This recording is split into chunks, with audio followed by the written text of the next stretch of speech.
Hey there, my name is Jared, and welcome to the Jared Show WisdomPodcast. This episode is about the mind. More specifically, what is going into the mind. It is the diet of your mind.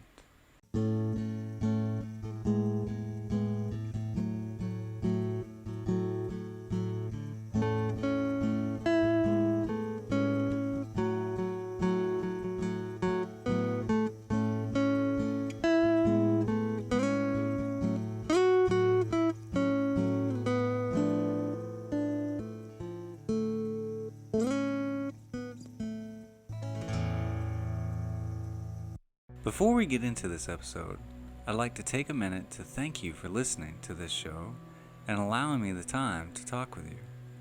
I don't take that lightly. I feel my role here and what I aim to do is not to force feed you ideas, but rather ask questions and give some insight into answers that I've found. My job here isn't to tell you how to live or to tell you what you should think. Is to create an open dialogue that facilitates learning on a deeper level. Now I know all of this, everything I just said sounds like psychobabble, but it isn't.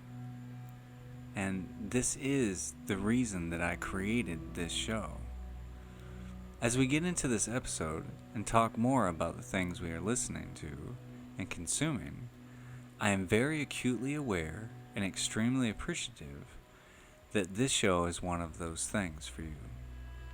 I do not take this opportunity you have given me lightly, and I strive along with you, the audience, to get better every day. With that said, in this episode, we will start with taking a look at diet. The idea that what we are, the idea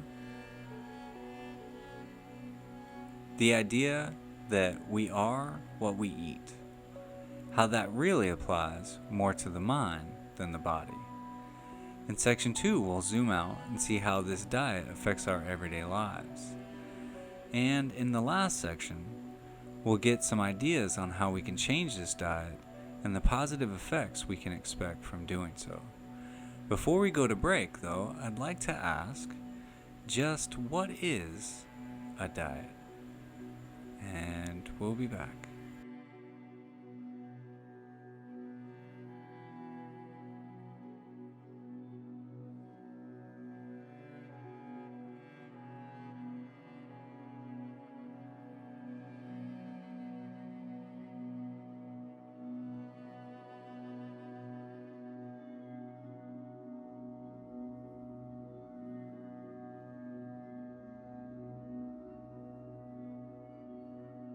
Welcome back, dear listener or viewer. Thanks for joining me as we talk about the diet of the mind. So what is a diet? Diet as in food is not something you go on, like a diet. It's something you have. It's a pattern of eating. So how does that pertain to the mind? We ingest things like movies, music, TV, and social media, much like food. Think about binge watching and binge eating, or binge drinking. Take a TV show like Stranger Things on Netflix. First people watch it, then they digest it or absorb it. That's really what we mean by digestion, separating nutrients from waste. Then each thing, waste and nutrient, gets put back out. With the show Stranger Things, it comes back out in the version of telling our friends or those around us about the show or talking about the show. The easiest form of this is done on Twitter. First we see a tweet, we digest it or absorb it. This is the process where we decide if we agree with what we've seen or not. Then we either retweet it or we simply move on. The idea here is that the mind ingests or consumes digital media much like the body does food. As we have heard, we are what we eat, that really doesn't apply to the body as much as it does the mind. Let me explain. They say it takes 2 to 4 hours to digest something in your stomach. But we can watch a 30-second commercial that can make us cry. The act of crying is your mind consuming that information, digesting/absorbing the message, and then reacting to that message, all in 30 seconds. If we understand the idea of what a diet is, a pattern of eating or eating habits, and we see that the mind ingests, digests, absorbs, and excretes just like the body, we can see that the mind has a diet. So what is that diet? It's whatever you pay attention to the most. Society's general guidelines or plan for most adults' mental diet goes something like this. You wake up in the morning, you watch a morning show or news, sometimes a combination of the two. Maybe you have a midday meal and you watch the news as you enjoy your lunch. A show for when you get home so you can unwind, something like Ellen or whatever's on at 4 to 5 p.m.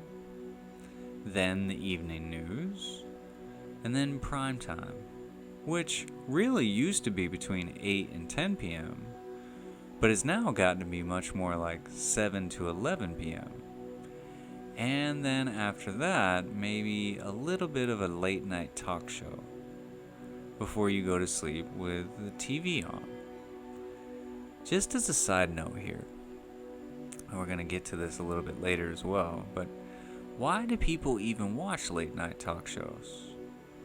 If you really think about the format of the show, it's really just an actor or some type of entertainer, sometimes a comedian, sometimes just a regular person, that comes on the show for some small talk or for peddling their latest show, movie, album, or whatever it is that they're selling. So why do we watch that? I think it's because it's part of the general guidelines, or it's part of the adult mental diet laid out for society, and really it's because it's what's on television. It's a pattern. So what is it we see that is the main course throughout the day? What have we eaten or paid the most attention to? Well, that would have to be news in this particular scenario. Then there is the side dishes, like whatever is on before what we really want to watch comes on. That used to be Wheel of Fortune or Jeopardy. That would come on usually about 6:30 or 7. What we really want to watch that comes on is usually between 8 or 9, sometimes between 9 and 10, sometimes even 10. What we really want to watch, that's the dessert, or, as the programmers want us to call it, guilty pleasures. Once we've made it past all of that, then we get to late night talk shows. Late night talk shows are kind of like late night snacks, and just like a late night snack, all of those shows do is either put us back to sleep or provide empty calories, as in empty time consumption. Those late night snacks we will probably regret in the morning when we are supposed to be up at 7, but spent an extra hour watching someone peddle a product we really didn't need. When we come back, we'll get a good idea about how we truly are what we eat and how the diet of the mind affects our everyday lives. Before we go to break, I'd like to ask, what is the thing you mentally ingest the most? Is it TV or movies? Maybe music or social media? Getting even deeper into that, how does that affect your life, or does it affect your life? We'll be right back.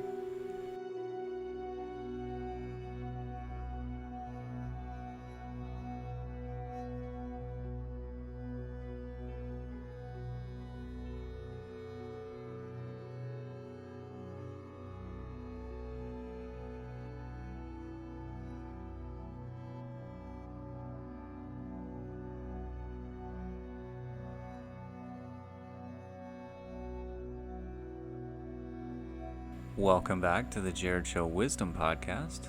So, what's your answer to the question I asked before the break? What is the thing you ingest the most, and does it affect your life? Leave a comment to let me know, or you can email me at TheJarredShowWisdomPodcast@gmail.com. There's a link in the description in case you didn't catch all of that.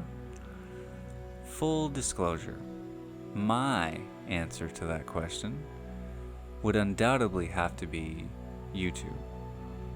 I've been getting into Instagram, Twitter, and Facebook a bit more lately, but YouTube has been my go-to platform for years. I usually try to keep a good balance between the spiritual side, fun, frivolous things, business ideas, and learning new things to go along with all the stuff I'm involved in, with things like the website, JaredShow.com, t-shirt design, podcasting tips and tricks, and many other things. So that's what I generally feed myself just about every day. It's a balanced diet of serious, fun, motivational, and educational. We'll get in a bit deeper into those things in the last section, but you've probably heard the expression we're talking about here quite a few times. You are what you eat. Thinking it was just about how the food you put in your body affects your physical health. An easy example of this would be fast food versus obesity. Right? If you've ever seen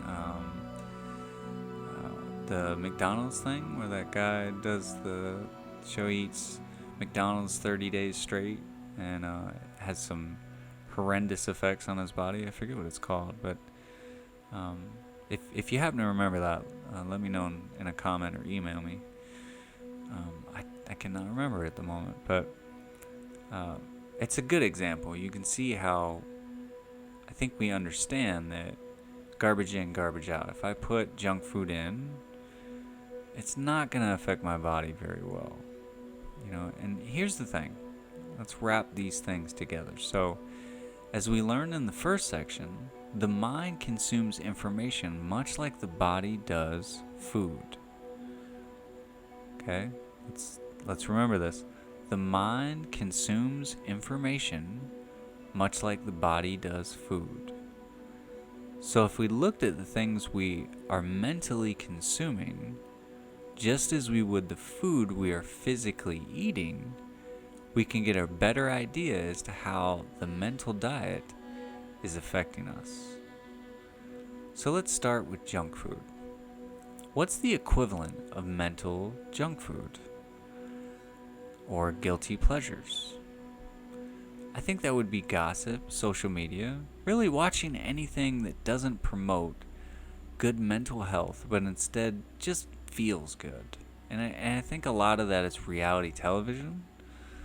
I don't think that really does much for us, especially all of the, if you watch a lot of the stuff, I think it's on VH1 and E and Bravo and MTV and all these things where it's just all these staged fights between people, and it's just drama for no reason, that guilty pleasure of watching whatever it may be, really does us no good. It doesn't do anything for our lives. It doesn't enrich our lives in any way. This mental junk food affects us just as junk food that would go in our bodies. But here's the difference. The difference is that mental junk food not only does nothing beneficial for us, right? But it also wastes a lot of our time. So it makes us unhealthy in terms of how we spend our time. Let's go to another one, comfort food, which has always been my favorite. They call Southern cuisine pretty much comfort food, and that's kind of what I grew up on. I love Southern cuisine. Also Italian cuisine as well. But how about comfort food? How does that factor into our metaphor here? Our go-to mental meal. It's what always seems to be there when we need it. Like I said, I think YouTube is my go-to mental meal. And I'm not going to get too deep here. I am going to say that comfort food or everyday food is okay as long as it's balanced correctly. Proper proportions, proper ingredients, proper balance. Comfort food can be beneficial or have a negative impact depending on what it is. What is your comfort food? Is it fried pickles? Fried pickles are good, by the way. Is it a salad?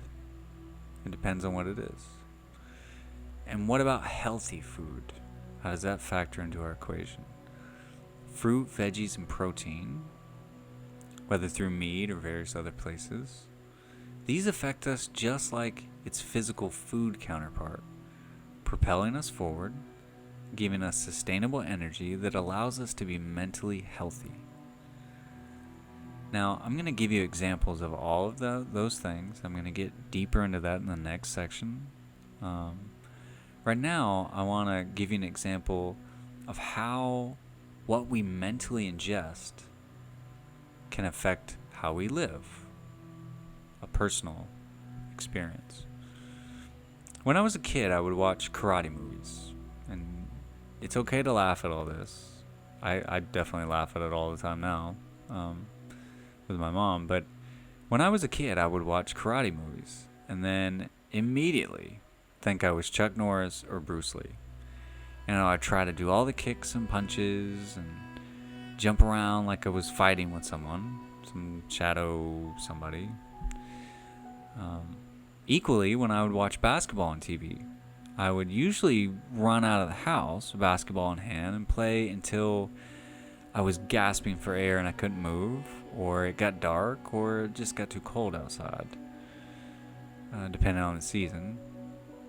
Eventually my mom, a very smart lady, started shifting me towards basketball rather than karate movies, as the consequences of what I watched came out in a more healthy, less destructive, less violent way. That is, if I watched basketball rather than karate, good old Chuck Norris. Unfortunately, when I really got into video games, the reaction was the same, the result was not the same. I can remember watching football on TV and ditching the game in the middle of watching the football game to go play the latest version of Madden. That's the video game version of football.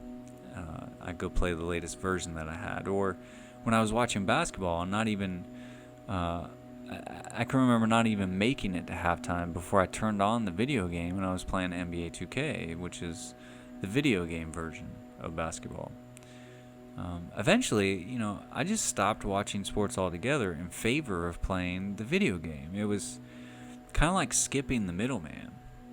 I didn't have to get all jazzed up to go do something. I would just go do it. The biggest problem was that the video games became the thing I skipped to now instead of actually playing basketball. I went from meat and potatoes to dessert, and eventually all I was doing was skipping the meal and just eating dessert.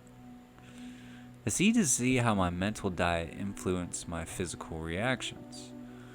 In the last section, we'll get into what my mental plate is these days and how it's possible to change your mental diet from just dessert or guilty pleasures to something that enriches your life and propels you forward. Before we go to break, chew on this question a bit. Is your mental diet causing a healthy lifestyle? Are you happy most of the time, or sad, depressed, angry, and feeling inadequate? Perhaps it's worth taking a look at what you're ingesting and how it makes you feel. We'll be back.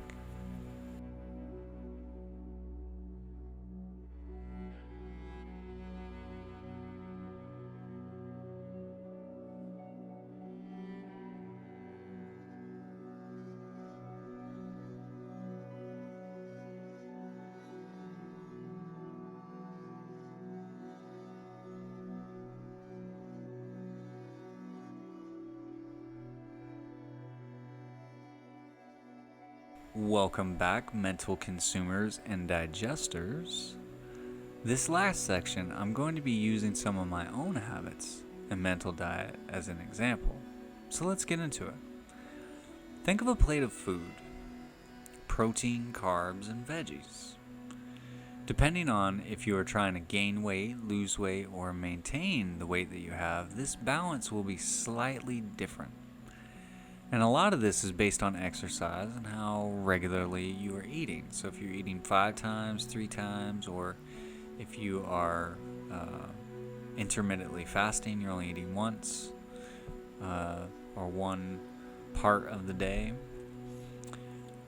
So let's start building this mental plate, and we're going to do it with the idea of a 50-25-25 diet. That's 50% vegetables, 25% proteins and meats, or beans, or however else you get your protein, 25% carbs, or breads, potatoes, starches, etc. So mentally, what is the meat and potatoes? And what are the veggies? Again, I'm not trying to tell you what to think here. I'll just say what I use to fill up my mental plate. YouTube is generally my go-to mental meal. YouTube is sort of like ordering DoorDash. You can get whatever meal you want from whatever channel/restaurant you want. So for the meat and potatoes, let's say I watch motivational videos are my meats. Think like how people achieve something I'm trying to do, or a list of the greatest to ever do the same things that I'm doing, such as running or playing basketball. That to me is motivational, and I enjoy watching those videos. That's my meat, if you will. The carbs or potatoes would be the fun things that are also a little bit more motivational and educational. Recently I've been watching a little bit of Jamie O'Brien videos on YouTube. His videos about surfing and traveling, they're fun, somewhat educational, somewhat kind of crazy. But I don't want to ingest too many of these videos. Much like carbs that can turn into sugar,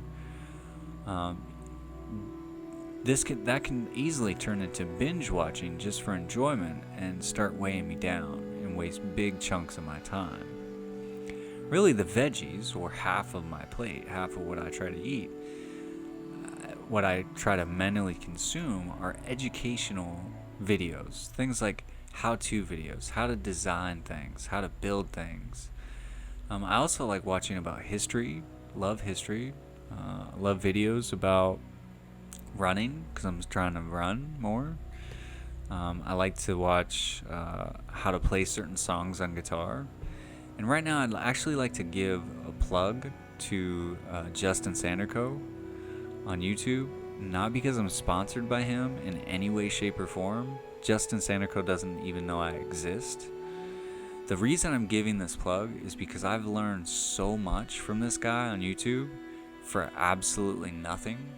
This guy has put all of his videos out, a lot of his education out there that he's amassed over the last over 10 years of how to play hundreds of songs, hundreds of licks, all of these things for free. He's an amazing teacher. He's one of the best. I think he's the best teacher on YouTube, if not the entire internet, honestly. And I've learned so much from him. So if you want to learn how to play guitar, anything to do with the guitar, go check this guy out. His name is Justin Sandercoe, and there'll be a link in the description, so you can go check that out.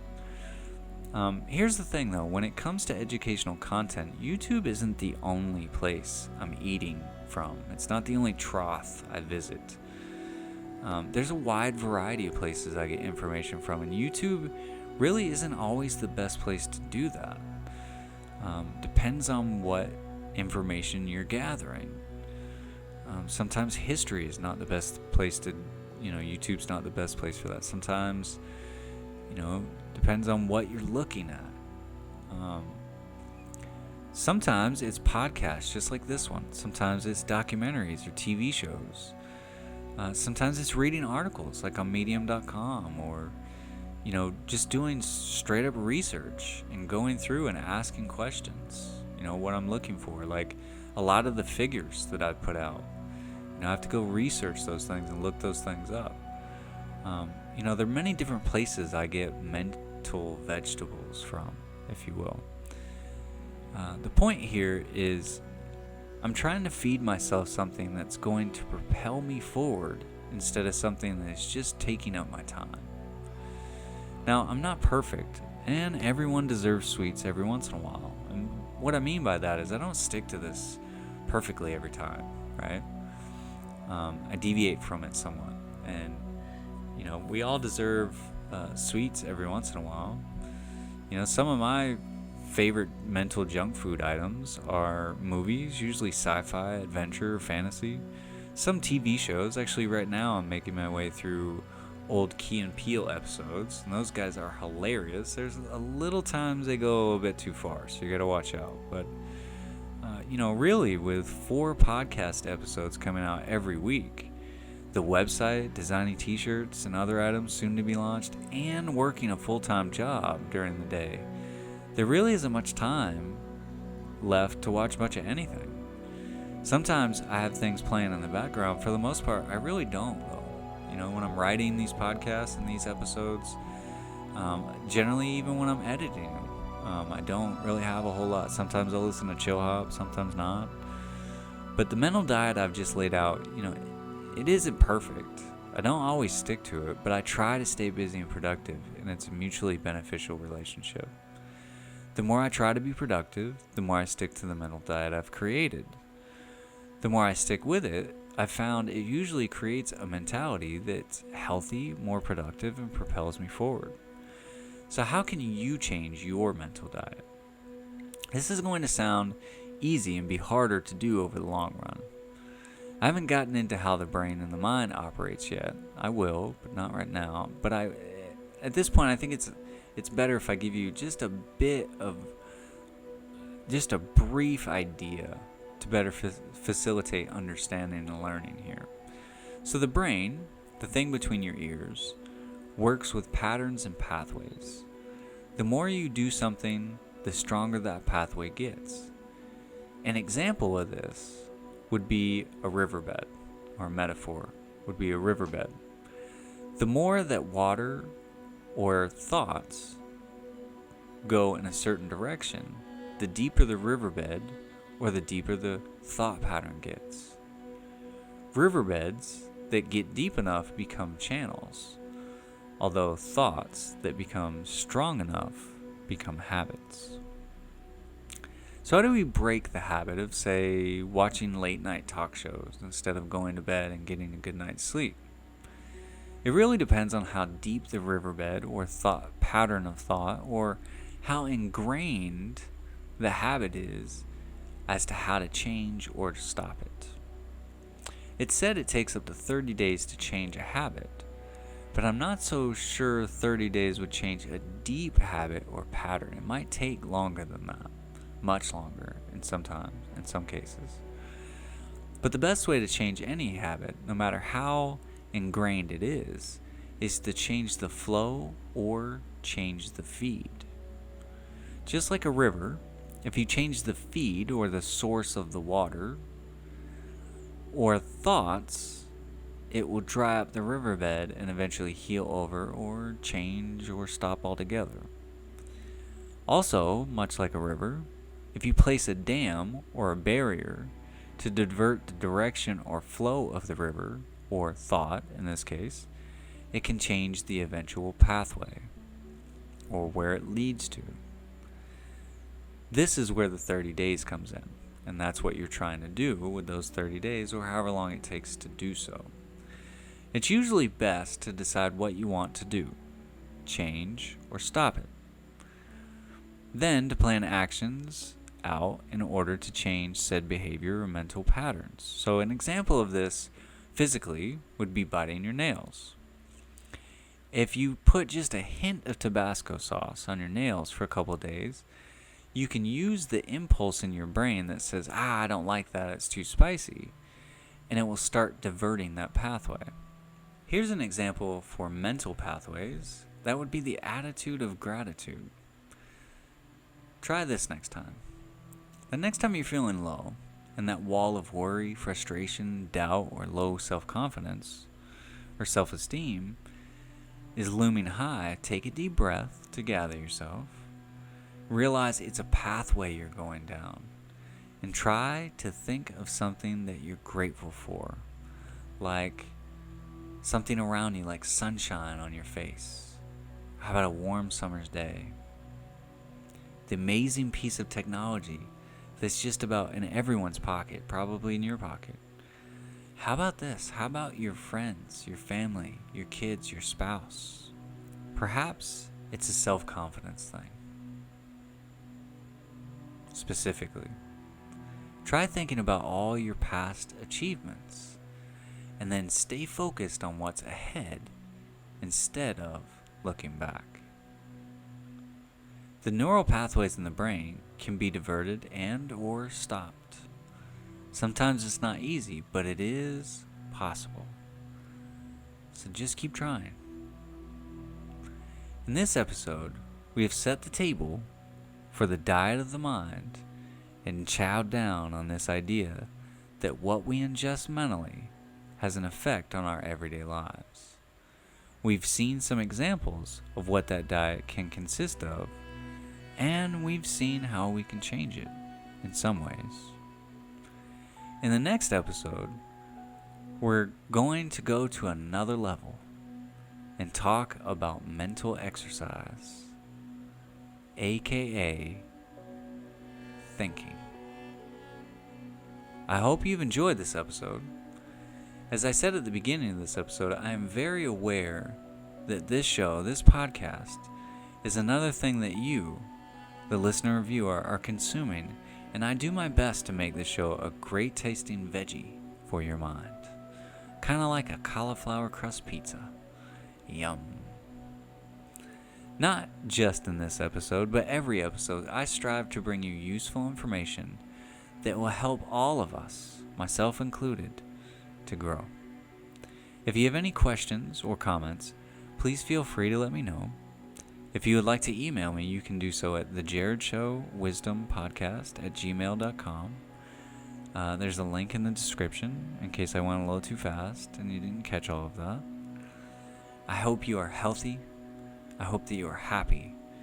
I hope that you are moving forward. Thank you for listening. And as always, and in all ways, may God bless you.